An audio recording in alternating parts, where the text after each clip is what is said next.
5ই আগস্টের আগের রাজনীতি, ওই রাজনীতির ধারক বাহক কিন্তু একরকমের ছিল। 5ই আগস্টের পরে কিন্তু রাজনীতির প্রেক্ষাপটটা অন্যরকম হয়ে গেল। তো সেক্ষেত্রে আমার মনে হয় পুরাতন চাল ভাতে ধরে, পুরাতনকে নিয়েই কিন্তু রাজনীতির প্রেক্ষাপটে করলে হচ্ছে যে এটা দীর্ঘস্থায়ী হতে পারে। নতুন আবির্ভাব হবে, এটা তো সত্য। নতুন না হলে পুরাতনদের মূল্যায়নটা কি করে হবে? আপনাকে ধরেন যে আমি বলি 5ই আগস্টের আগে যত আন্দোলন সংগ্রামে যারা ছিল সেটা ভিডিও ফুটেজ দেবে, কারা ত্যাগী কারা কি। ত্যাগীদের মূল্যায়ন করতেই হবে। ত্যাগীদের মূল্যায়ন না করলে কেউ পার পায়নি, বিএনপিও পার পাবে না। অবশ্যই সৎ, যোগ্য, এগুলো শিক্ষিত, এগুলোর মানুষকেই চাই। যে মানুষগুলা পা আগালে বা কোনোখানে পা দিলে নিজের বিবেক বুদ্ধি বলবে এটা ন্যায় আর অন্যায়। ন্যায় আর অন্যায় বোধ যার আছে সেগুলোকেই চাওয়া উচিত আমার মনে হয়। যে আমি জানেন যে আমি রাজনীতি করি, আমার এই রাজনীতির জীবনে আমি ধাপ ফেলে চিন্তা করে যে আমার বদনাম হবে না, হবে বিএনপির বদনাম। তো বিএনপিকে আমি সম্মান দিয়ে এখন পর্যন্ত চলে এসেছি।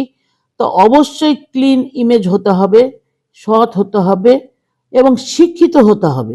শিক্ষিত জাতি ছাড়া জাতি কখনো উন্নতি হয় না। বিএনপিতে তো খারাপ প্রভাব ফেলবেই। আমি আশা করব বিচক্ষণ আমার প্রধানমন্ত্রী তারেক রহমান, উনার দৃষ্টি আকর্ষণ করব। উনি বিগত দিনের আন্দোলন সংগ্রাম হোক আর যেই সংগ্রাম হোক সেগুলোর ভিডিও ফুটেজ নিয়ে সঠিক সিদ্ধান্ত যদি নেন, উনি দীর্ঘস্থায়ী হবেন আমার বিশ্বাস। ভাটা পড়বো কেন? আসলে আপনি যেটা বলছেন সেটাও ঠিক, যে আমরা ভাটা পড়ে যাচ্ছি আর নতুনদের তাপে। নতুনদের তো থাকবেই, কিন্তু পুরাতনকে ভাটা দিয়ে নতুন থাকতে পারে? এর আগে কি হয়েছে? আপনার ফ্যাসিস্ট তো ওই পুরাতনকে ছেড়ে দিয়ে নতুনদের নিয়েই তো একটা ধরাশয়ী হলো না? আবার তার মাঝে ধরেন কি যে জামাত শিবির তো ছিলই, আওয়ামী লীগ সেজে। এরকম যদি মনে করে, আমার মনে হয় যে ডিএনএ পরীক্ষা করে নেওয়া দরকার, বিএনপি না জামাত না আওয়ামী লীগ। যারা বিএনপি তাদেরকে নেওয়াই উচিত আমার মনে হয়।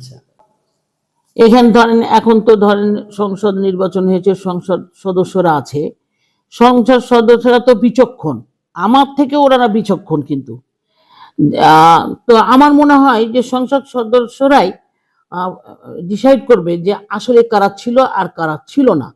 যারা ছিল না ওরা বললেই তো আর হবে না যে আমরা ছিলাম। তো সেটা তারাই এগুলোর ব্যবস্থা করবে।